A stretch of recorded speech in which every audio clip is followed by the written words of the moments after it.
Welcome back to my ছোট blog guys. আর আজকে ছিল গুলমার্গে যাওয়ার কথা। সকালবেলা ঘুম থেকে উঠেই ফোন এসেছিলো যে বাইক চলে এসছে, তাড়াতাড়ি গেলাম, বাইকটাকে চেক করে নিলাম যে বাইক কোনো সমস্যা আছে কি নেই। রয়্যাল ব্রাদার্সের বাইক, সব বাইকই ছিল নতুন, এটাকে বেছে নিয়েছিলাম। যাই হোক, কিছুক্ষণ রেস্ট নিয়ে চলে গেছিলাম আমাদের গুলমার্গের রাস্তায়।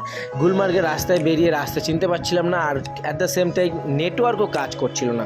তো আমরা লোকদেরকে জিজ্ঞেস করতে করতে, পেট্রোল পাম্পে জিজ্ঞেস করতে করতে চলে এসেছিলাম এই দৃশ্যতে। আর আমরা বুঝতেই পারছিলাম সামনে পাহাড় ছিল, আর পাহাড়ে ওঠার জন্য প্রস্তুতি নিচ্ছিলাম প্রথমবারের জন্যে। পাহাড়ে বাইক চালিয়ে ভয় তো খুবই লাগছিল, যত পারছিলাম বাইক পাহাড়ে আস্তে আস্তে আস্তে আস্তে চালাচ্ছিলাম। অন্যদিকে এটাও মাথায় রাখতে ছিল যে সন্ধে হওয়ার আগে ফের নিচে ফেরত আসতে লাগবে।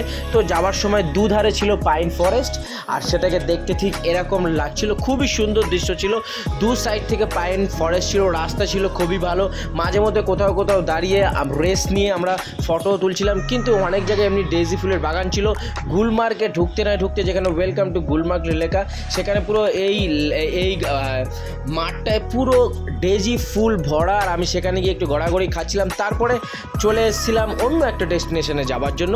আর এখানেও দৃশ্যটা ছিল খুবই সুন্দর, বোথ সাইড থেকে পাইন ফরেস্ট ছিল, অনেক গাড়ি হেঁটে যাচ্ছিল, কিন্তু এখানে কোনো লোক ছিল না, শুধু আর্মিরা ছিল মাঝে মধ্যে দাঁড়িয়ে।